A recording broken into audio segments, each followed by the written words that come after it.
Imagine the agonizing heat enveloping your body, skin blistering and peeling, as screams ripped from your throat echo against the cold indifference of stone walls. Below, a sea of faces watches, a macabre audience captivated by your torment. This isn't a scene conjured from a Gothic novel or a forgotten nightmare. This was the stark reality for Richard Roose in 1531, a gruesome execution authorized not by a savage chieftain, but by King Henry VIII, a monarch synonymous with power and prestige. Boiling alive wasn't merely a theatrical display of power. It was a calculated act of justice, born from the unique anxieties and volatile politics that define Tudor England.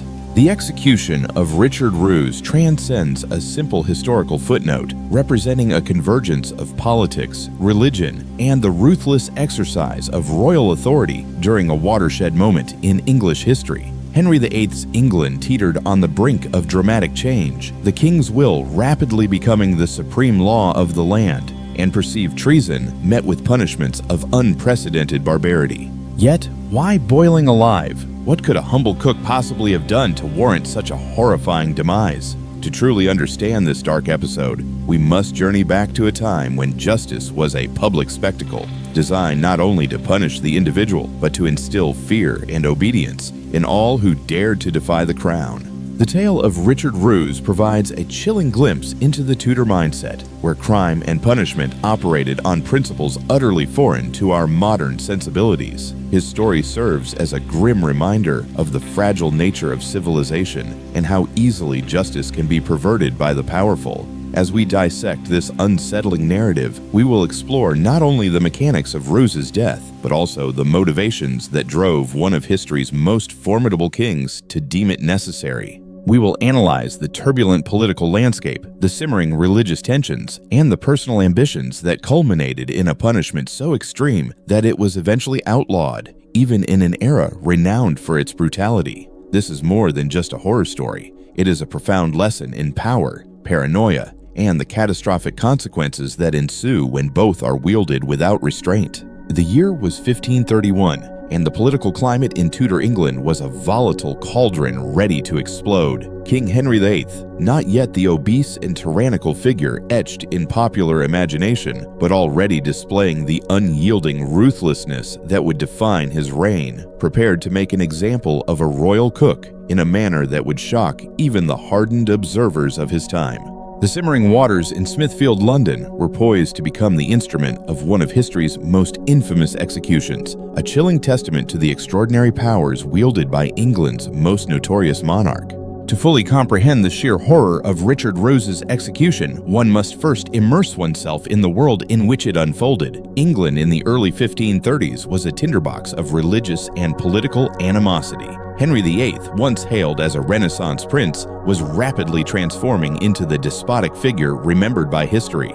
Driven by a desperate desire for a male heir, he challenged his marriage to Catherine of Aragon, setting himself on a collision course with the Catholic Church and plunging England into the throes of what would later be known as the English Reformation. During this era, the king's supremacy was being asserted with unprecedented force. Parliament, once a potential check on royal power, had become a compliant tool of the crown. Laws were rewritten to serve the king's desires, and those who dared to oppose him faced consequences of unimaginable severity. The established medieval order was crumbling, replaced by a new paradigm of an all-powerful monarch, answerable only to God and increasingly interpreting God's will as synonymous with his own. Religious anxiety permeated every facet of Tudor life. The specter of heresy loomed large, with traditional Catholics and emerging Protestant factions viewing each other with suspicion and outright fear. Poisoning in particular evoked a primal horror in the Tudor mind, viewed not merely as murder, but as a treacherous and cowardly act, associated with women, foreigners, and those too weak to confront their enemies openly.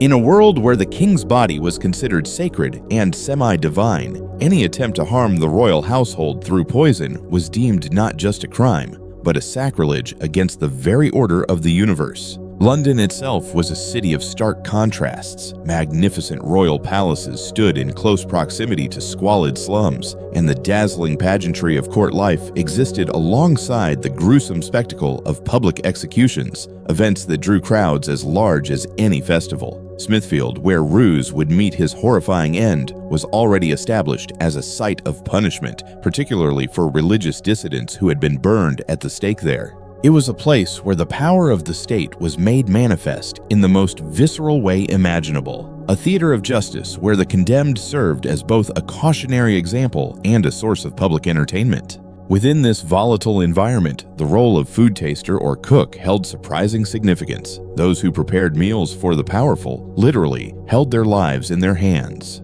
A royal cook occupied a position of immense trust, and any betrayal of that trust was considered a particularly heinous offense. Richard Roose served in the household of John Fisher, Bishop of Rochester, a man who would later be canonized as a saint, but who, at the time, was treading a dangerous path as one of Queen Catherine's most vocal defenders against Henry's relentless pursuit of an annulment. Richard Roose remained a footnote in history until the incident that led to his agonizing execution. Employed as a cook by Bishop John Fisher, one of England's most esteemed religious figures and a staunch supporter of Catherine of Aragon, Roose found himself entangled in the vortex of royal intrigue. Fisher's open defiance of the king's attempts to annul his marriage made him a significant obstacle for Henry VIII, a monarch increasingly intolerant of dissent. The event that sealed Roose's grim fate transpired on February 18, 1531, when several members of Bishop Fisher's household succumbed to severe illness after consuming porridge prepared by Roose. Tragically, two individuals, Bennet Kerwin and an unnamed woman who received charity from the household, perished as a result. Bishop Fisher himself, having consumed only a small portion of the porridge, suffered violent illness but managed to survive.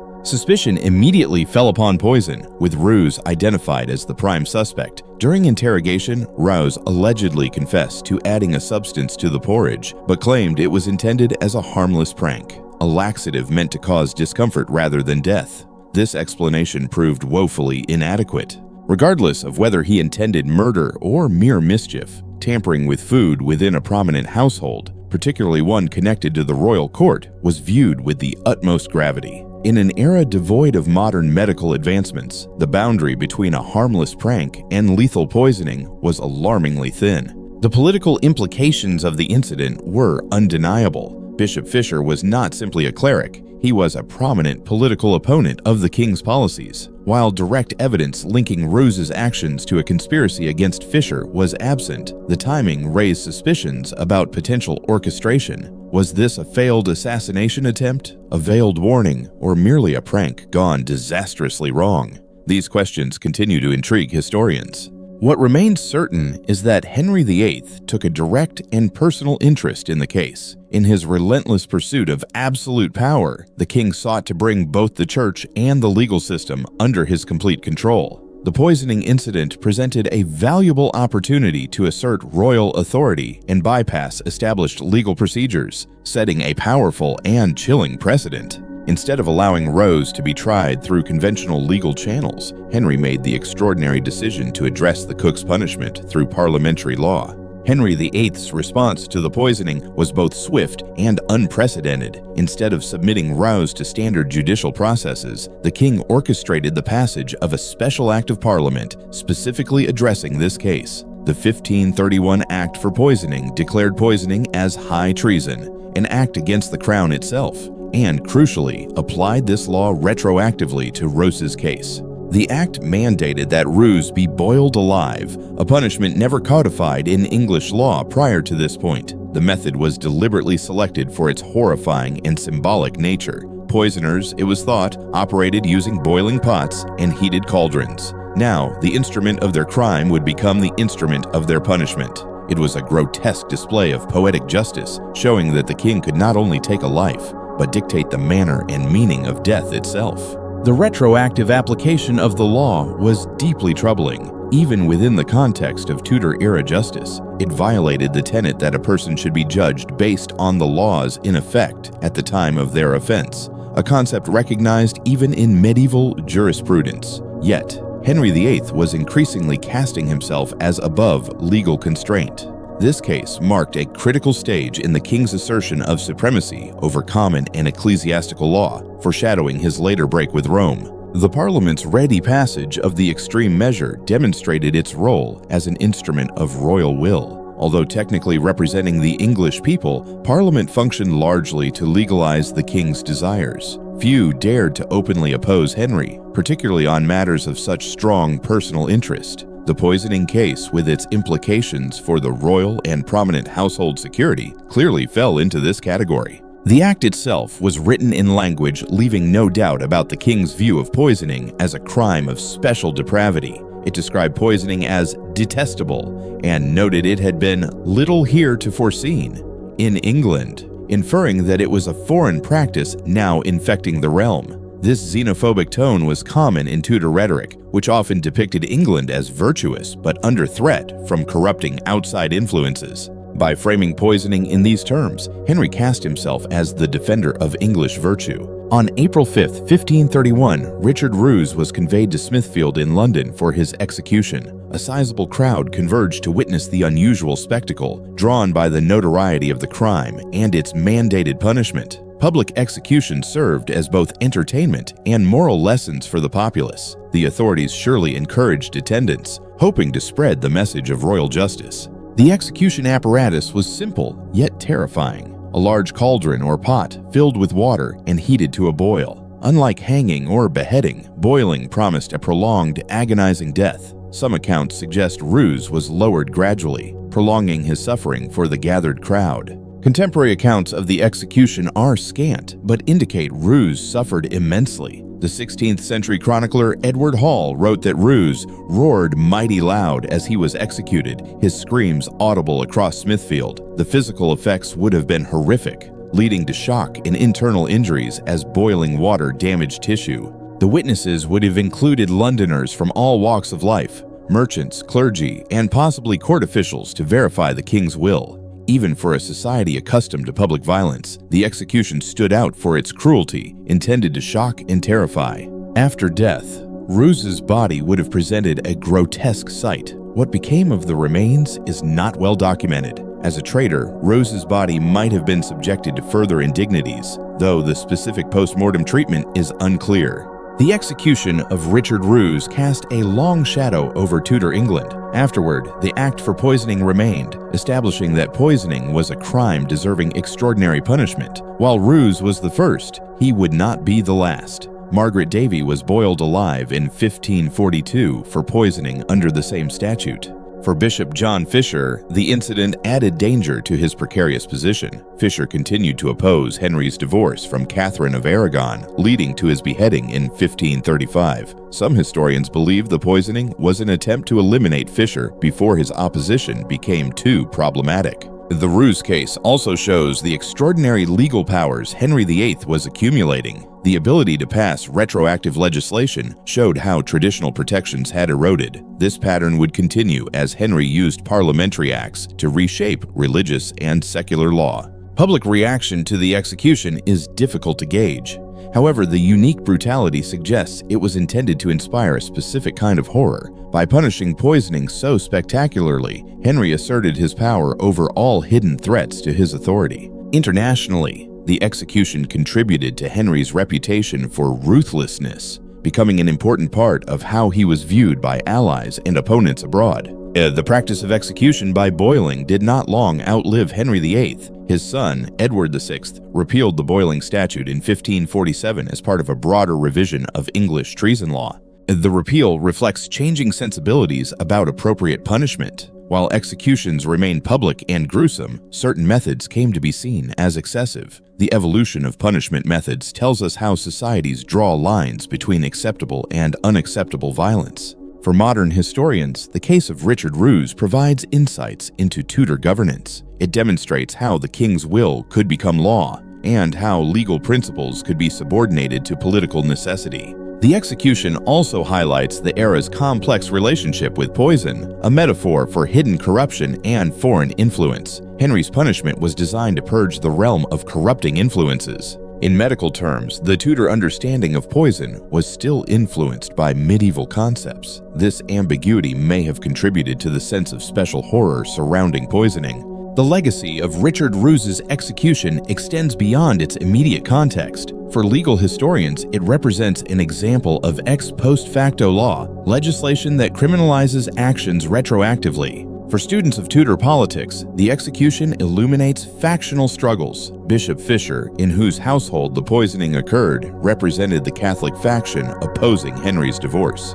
The method of execution boiling also has significance for understanding the symbolic dimensions of Tudor punishment. Executions were performances that communicated messages about power and justice. Psychologically, the choice of punishment reveals the anxieties of the Tudor mind. In a society concerned with hierarchy, poisoning was a subversive threat that undermined power relations. The rarity of the punishment also suggests its exceptional nature, indicating deep anxiety about poisoning in Tudor society. The story of Richard Roose resonates with modern audiences because it concerns the limits of state power and the use of terror as a political tool. Henry VIII's personal involvement speaks to the rule of law versus the rule of men. The public nature of Tudor punishment invites comparison with modern media treatments of crime. For contemporary readers, the medical aspects are striking, reminding us of the scientific advancement that distinguishes our understanding of the world. Finally, the Roose execution reminds us how far our conceptions of punishment have evolved. As we conclude our examination, we are left with questions about the guilt of Richard Roose. What is clear is that his execution stands as an example of how justice has been conceptualized. Henry VIII's England was moving towards centralized state power. The Roose case represents an important step in this evolution. For modern viewers, Richard Roose's execution serves as a warning. The boiling cauldron at Smithfield has cooled, but the questions it raises continue to simmer. So, as we've explored the chilling tale of Richard Roose and the turbulent world of Henry VIII, it becomes clear that this story isn't just about a gruesome execution. It's a stark reminder of how easily power can corrupt, how fear can manipulate justice, and the devastating consequences that follow when those lines are blurred. It's about understanding the fragile nature of civilization and striving to ensure that the lessons of the past inform a more just and compassionate future. I'd love to hear your thoughts on this. What aspects of Roose's story resonated with you the most? Do you have any questions or further insights to share?